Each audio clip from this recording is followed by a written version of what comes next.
Good morning, everyone, and a very warm welcome to this Automotive Transformation Fund Feasibility Studies Round 4 applicant briefing. Next slide, please. So over the next 45 minutes or so, we will run through some brief introductions to the Advanced Propulsion Centre and the Automotive Transformation Fund. My colleague Nick from the APC competitions team will then explain the competition scope and timeline, together with a high-level view of the questions that applicants will need to answer.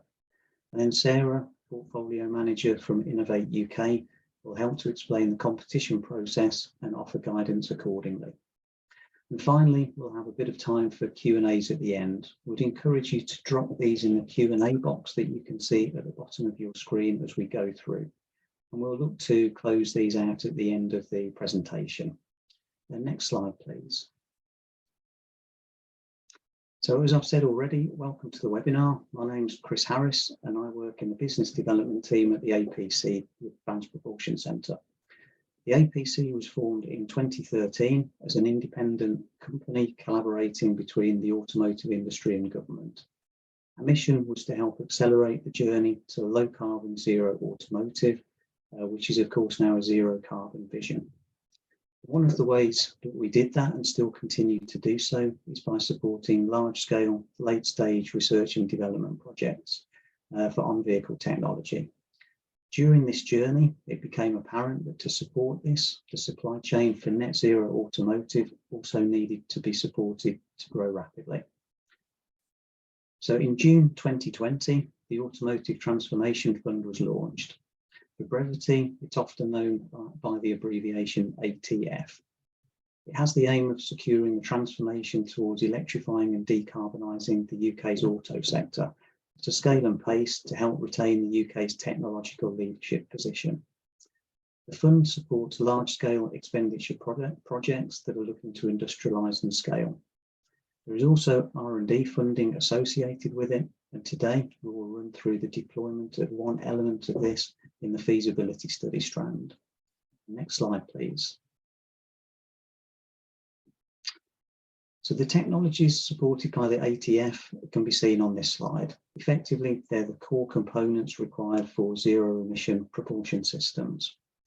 But also the upstream supply chains required for these items are also part of the ATF.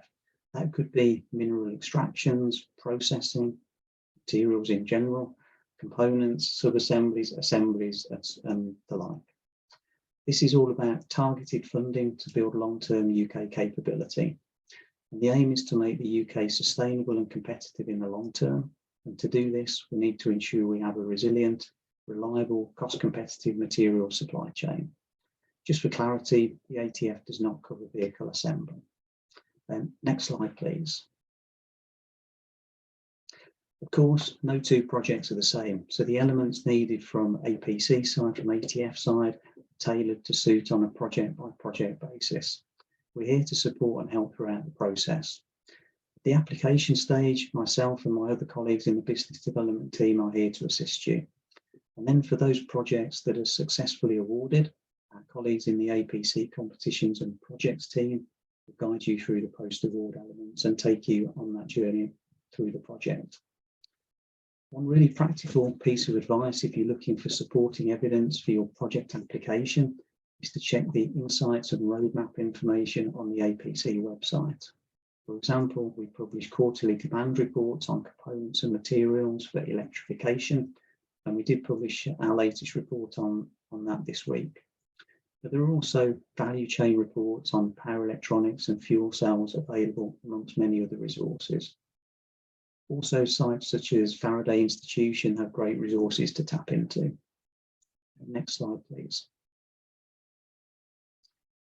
So the main proportion of the funding through the Automotive Transformation Fund is for capital expenditure investment, which has the principal aim of industrialisation at scale with focused technology and supply chain elements.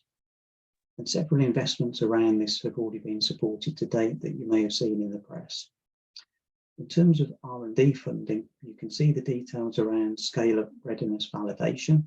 We opened a funding call for this on Monday this week also, and we held a briefing webinar on this earlier today. However, we are here on this webinar to talk about feasibility studies. We've run 3 previous rounds supporting 69 projects so far on the previous rounds of feasibility studies. We've had some really excellent outputs. We funded technical as well as economic feasibility studies in the past. However, this time round, feasibility study 4 projects should have the objective of delivering a decision-ready business case, giving companies financial support to check the viability of investing in the UK. The projects can be single company or collaborative, and subcontracting elements of work packages is perfectly okay. Ultimately, the resulting projects must support the UK auto industry by building electrified vehicle supply chains and increasing business confidence in making large-scale manufacturing investments. For more details around the competition timeline and scope, could I please introduce you to my colleague Nick Tozer. Over to you, Nick. Next slide, please. Thank you, Chris, and good afternoon, everyone. I am Nikhil. Everyone calls me Nick, of course, and let me talk you through the timelines and scope of the feasibility study competition. Hopefully you are familiar with these timings, but this gives you all the information you need to know regarding this competition. Please be advised there are no extensions available for applications. Deadline is 11 AM on the 11th of May sharp, so please ensure you do not leave anything to the last minute. Next slide, please. The scope. The aim of the competition is to fund feasibility studies, which must produce a decision-ready business case. This is in preparation for projects which will develop large-scale manufacturing facilities in the UK. We are seeking proposals from single organisations or consortiums for business case feasibility studies up to the grant value of £350,000. The resulting project must support the UK automotive industry in increasing business confidence in making large-scale manufacturing investments, building electrified vehicle supply chains. Next slide, please. Your feasibility study and the project under consideration must primarily enable scale-up in the UK auto sector, but explanation of spillover to or from other sectors is welcome. Have a grant funding request between £100,000 to £350,000. Start date by 1st of November 2023 and last between 6 to 9 months. Single applicants or collaboration is welcome. Projects work to be carried out within the UK. Exploit the outcomes within the UK as well. Next slide, please. Sectors in scope can include the supply chain for on and off-road vehicles, agriculture, heavy duty, and mining. Your project must prioritize scale-up and can focus on, but not limited to, batteries including cells and gigafactories, electric motors and drives, power electronics, fuel cells, recycling of the above specified. Next slide. Please find a list of project types that we are not able to fund. You can look at this in more detail on IFS, but if anything is still not clear, please contact our business development team at atf@apcuk.co.uk. Next slide, please. So onto the questions. Question 1 is not scored as is asking you to confirm where the project activity is going to be taking place. Slide. Question 2 is not scored and is asking you to confirm contact details of the marketing and communications contact for the project lead. This will be so that both APC and DBT can contact the correct person should you be successful. Next slide. Question 3, the business opportunity, and this is deliberately placed front and center. Here we are looking for a clear description evidencing your understanding of the opportunity. You have identified and will improve and sustain the UK automotive supply chain. You need to explain where you have identified that the UK automotive supply chain can be improved and how this aligns with the ATF. Why a feasibility study is needed to support your internal investment decisions or prepare you for an expression of interest leading to a full ATF application. How you will measure your project success, your progress to date, any gaps in your understanding which you will explore in the feasibility study. Evidence is crucial here, and you need to provide evidence across all these areas. Next slide, please. Question 4 is how this feasibility study impacts the scale and pace of further investment to address the business opportunity. Explain the changes you have identified as needed, such as personal, material, or other. The scale of the change required, the timeline for the scale-up, any risks, actions, or influences that may affect this timeline positively or negatively. How the feasibility study reduces risk in the eventual project, including any gaps in your understanding which you will explore in the feasibility study. You can submit one appendix to support your answer.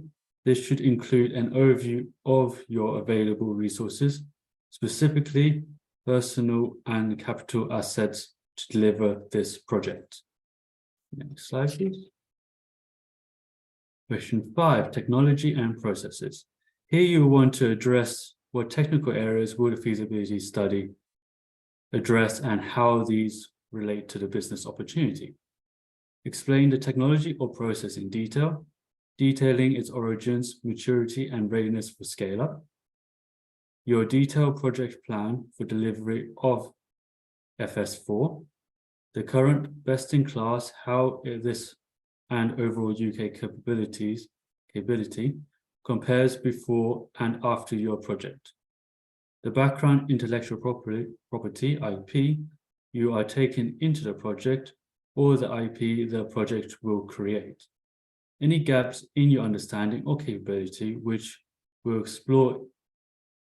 you will explore in the feasibility study. Where your project sits in the bigger picture with regard to end-to-end supply chain for net zero automotive ecosystem. How your project enables UK automotive transformation to become net zero through supply chain development or resilience for critical subsystem materials and minerals. You must submit one appendix with a detailed project timing plan showing key milestones and dependencies along with a clear map of where this project sits within the proposed value chain. Next slide, please. Question 6, trade and competitiveness. So how will this feasibility study improve your understanding of the specific market opportunity for your organization? Will addressing this opportunity improve both your organization and the UK's competitiveness? Explain your current understanding of the market opportunity and how this will develop through the feasibility study. Your initial assessment as to how you expect your market share to improve post-feasibility study, evidence where possible. How you will develop a plan to engage this opportunity, any evidence of interest from potential customers, your measure of competitiveness, your initial assessment against them, how the project will improve your and the UK's competitiveness, for example, in terms of rules of origins. If appropriate, we recommend that you include letters of intent from potential suppliers or customers. Next slide, please. Speed and sustainability, question 7. Next, we are looking at how your feasibility study identifies benefits to your organization and the wider UK. How will you fix the timeline on which these benefits will be realized? Explain your strategy in this area and how the feasibility study contributes to this. How the outcomes of the feasibility study will be disseminated inside and outside of your organization. The expected benefits to the UK, which will be identified during the feasibility study, for example, reshoring, manufacturing, reversing market failures, and providing jobs. When benefits will be realized and options to accelerate this. In the appendix here, we suggest you include a timeline to illustrate the path to realization of the benefits with and without funding. This should also show any critical commercial decision milestones. Next slide, please. Risks, question 8. What are the main risks to this feasibility study? Producing a decision-ready business case. How will the feasibility study highlight risk, follow on investment in the UK, explain any known unknowns, and how these will be managed early in the feasibility study?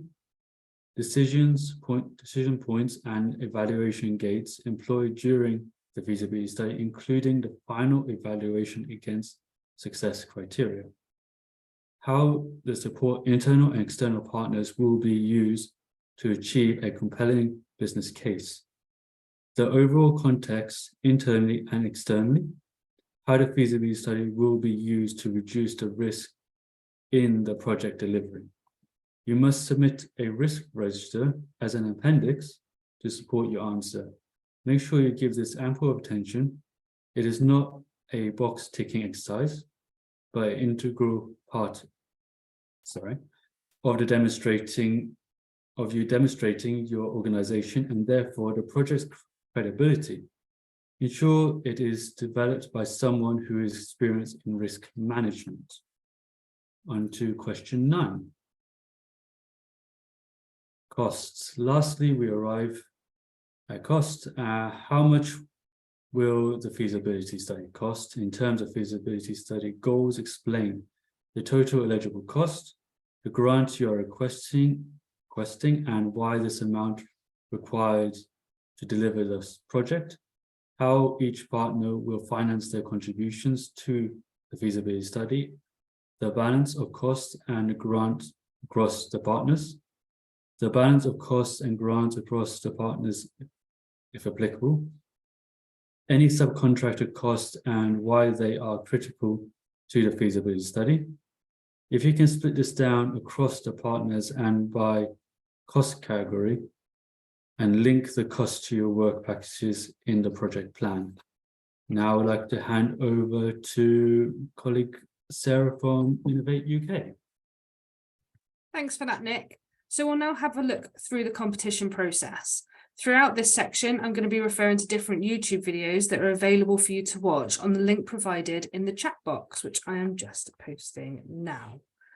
Perfect. So, to start with, we'll have a look at the eligibility criteria. So for this competition,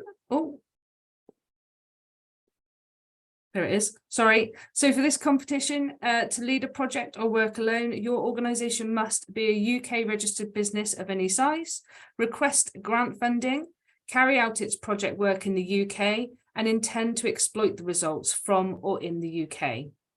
Total grant funding should be between £100,000 and £350,000, with projects lasting between 6 and 9 months. The level of funding awarded will depend on the type of organisation and research being undertaken in your project. IFS will calculate the grant percentage based on your answers that you put into your application. Funding for R&D projects are split into one category for this competition, which is feasibility studies. And this slide details the percentage of breakdown that you can receive. This slide details the different cost categories that are available to our applicants, and further information on these different categories can be found in the YouTube video links, as well as guidance as to how to finish and complete the finance boxes. Under the subsidy control regime, we will conduct financial reviews to seek assurances on your organisation, leadership team, and persons of significant control. For further information on subsidy control, please refer to the YouTube video links and our gov.uk website. When submitting an application, you must certify that you are eligible for funding, and if you are unsure, please take independent legal advice before applying. You must pass our financial review and assurances before being offered a conditional award. If you have an outstanding final claim or independent accountant report on a live Innovate UK project, you will not be eligible to apply for this competition as a lead or a project partner organisation. We will not fund you if you have applied for a previous competition as the lead or sole company and were awarded funding by Innovate UK, but did not make substantial effort to exploit that award, or if you've applied to a previous competition as the lead or sole company and failed to comply with our grant terms and conditions. We are allowing applicants to resubmit previously submitted applications to this competition if they wish to. A previously submitted application is not materially different from one you have submitted before, but it can be updated based on assessors' feedback. As Nick has mentioned, here are the key dates for this competition to bear in mind. It's important to note that the submission deadline is at 11 AM on the dot, and IFS will automatically close. So at 11:01, applications cannot be submitted. We strongly recommend that you submit your application as early as possible, as traffic will be high on deadline day. Please contact our customer support service in advance of the deadline if you experience any difficulties with submitting your application, so that we can assist you in good time. And we are able to track our site usage and submission uploads, and this table shows the number of applicants submitting their proposal each hour leading up to the 11 AM deadline. As you can see, the majority of applicants leave it to the final hours, and for that reason, we strongly recommend submitting your application early and in good time to avoid any last-minute technical issues. As mentioned before, notifications for this competition are being released on the 23rd of June, and if you are successful, there are 8 further steps that need to be completed as part of the project setup. These steps are listed on this slide, and as a reminder, work can only commence on the project once you have signed and returned your grant offer letter. We'll now have a quick look at the additional support that's available to our applicants and our successful applicants. So at Innovate UK, we are on a mission to embed equality, diversity and inclusion in everything we do. We believe that great ideas can and do come from anyone and everyone, and diversity in all its many forms matters. Evidence shows that diversity and inclusion in business contributes to enhanced innovation, satisfaction, performance, and ultimately commercial success. So Innovate UK have started working with Diversity and Ability, and they are a company that will help anyone who has barriers in applying to our competitions. So if you do feel that you have a barrier applying to our competition, please reach out to our customer support team, who will put you in touch with our Diversity and Ability team, and they will be able to put together sorry, I forgot my word in, reasonable adjustments and put recommendations forward as to ways we can help you apply into a competition. We ask that you do this as soon as possible to ensure that you have enough time to work with DNA and submit your application on time. Innovate UK Edge is an innovation and growth specialist or scale-up directors that work with a company's leadership to hone its commercial strategy and to help take targeted action. This service is offered alongside project funding to help with intensive growth and scaling support tailored to the needs of each of our ambitious and innovation-driven clients. And with that, that is the end of our slides. So we are now opening up for Q&A. While we go through the questions that have been put through in our box, I will leave this next slide up. So if you do want to make notes of any of the contact details, please do so. And I will have a look at the Q&A box. So first question, the scope refers to the Automotive Transformation Fund strategy. Can you signpost or link to this document, please? Okay, so thanks for those questions, Tony. There's a couple from yourself.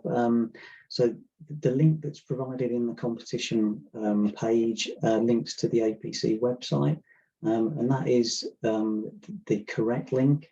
If you're looking for specific details about the technologies which are in scope, out of scope. Again, the competition briefing on the gov.uk site, that provides pretty good level of detail of the technologies that we're supporting and the materials, the components that we're supporting.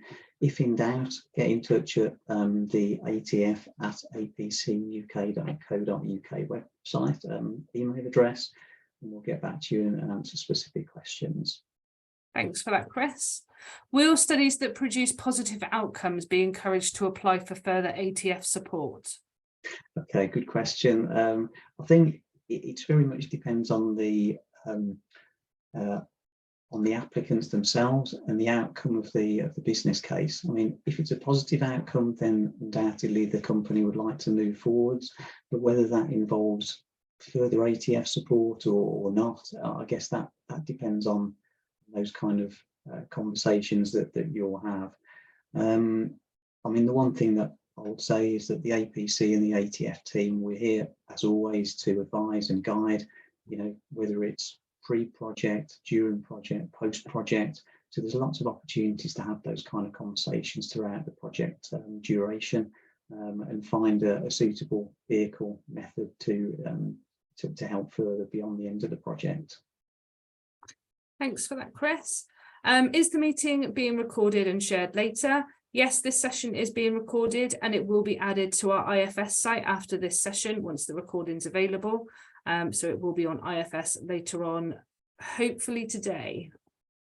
Next question is TRL level of solution. Can whole vehicle solutions as opposed to components or sub-assemblies that enable the not currently possible electrification of vehicles be in scope? Okay, another good question. So I think in the competition brief, you'll see the details about projects which we would not be really applicable or eligible for funding. And we won't fund projects that are centred on tech or processes which are too early stage to scale and pace. So I think that bit is quite clear. You need to have a clear route to that scale and pace industrialisation. But also, we also are not looking to fund projects which are focused on vehicle level production. I guess if you don't find what you're looking for in the competition brief and you need to take further advice from the APC team before putting together an application, please do get in touch with us. I'll drop the email address in the, or maybe if Dan can drop the email address in the chat box, so that you can pick up on that if you've got any questions. It's atf@apcuk.co.uk. Perfect, thanks, Chris. Are technologies to capture tyre wear and other forms of non-exhaust emissions in scope? It's not specifically called out. Helena, Dan, would either of you have any steer on that? I guess we'd be open to have a talk about it, I guess, is the other way. Yeah, I think we're having more information to hand. That doesn't sound like it's necessarily at the center of our scope at the moment. So I think it's just as Chris suggested, it's referring to those documents, and if there's something there that isn't there or something that you don't understand, then reach out for the conversation. But off the quick what's mentioned in the question, I would suggest probably not in scope. Great, thank you. Does the scope include off-vehicle technology, for example, hydrogen refueling infrastructure? Unfortunately not. Off-vehicle is not included, so infrastructure is not included, unfortunately. When is the next capital investment release? Okay, thanks for that one, Vicky. I think I'll come back to you offline on that one, if I may. We're in contact and I would like to have a separate conversation with you on that one, if it's okay. Great, thanks, Chris. Can applicants include subcontractors that are not based within the UK? Yes, they can, and please dig in, Helena and Dan, if I get this slightly incorrect, but as long as you can demonstrate that capability is not available in the UK, from a UK-based subcontractor, then that's fine. If there's, multiple opportunities to do that in the UK, but you're still choosing to look at someone overseas, then that won't be very helpful for your application success. Yeah, I think that's it exactly, Chris. I think that's one of the things that the assessors look for, and they will be aware of the availability of some of that skill set within the UK. So if you are choosing to go outside of the UK, you need to have a pretty decent justification built around that, and that's important to include that in your application. Yeah. Thank you. Some APC competitions have overall 50% funding limit. Is this the case for this competition? Okay, so the good news is that that isn't the case for this competition. This is basically running along the Innovate UK company size rules. So depending upon whether you're a large, small or medium company, different rates would apply. So definitely not 50% this time, unless you're a large company. Perfect. So that's actually all of the questions at the moment. I will give it a couple of seconds just to see if there's any more coming in before we close off. While we wait, I've just posted the link to the ATF website, or ATF page on the APC website in the chat for anyone who's interested in any more additional information as well. There's some elements there that might be helpful. Great, thanks, Helena. I think that seems to be all of the questions that are coming in for now. Obviously, if any more do come up while you're going through your application, please do reach out to either ATF or Innovate UK, and we'll be happy to support you. And it's just a final thank you from myself and everyone at APC for your interest in this competition and for attending today's session. And thanks to everybody that's helped me out today on this session. Very much appreciated for your support. So thank you, guys. Thanks, everyone. Yeah, all right. Thanks from the APC team as well. Cheers now. Thanks all.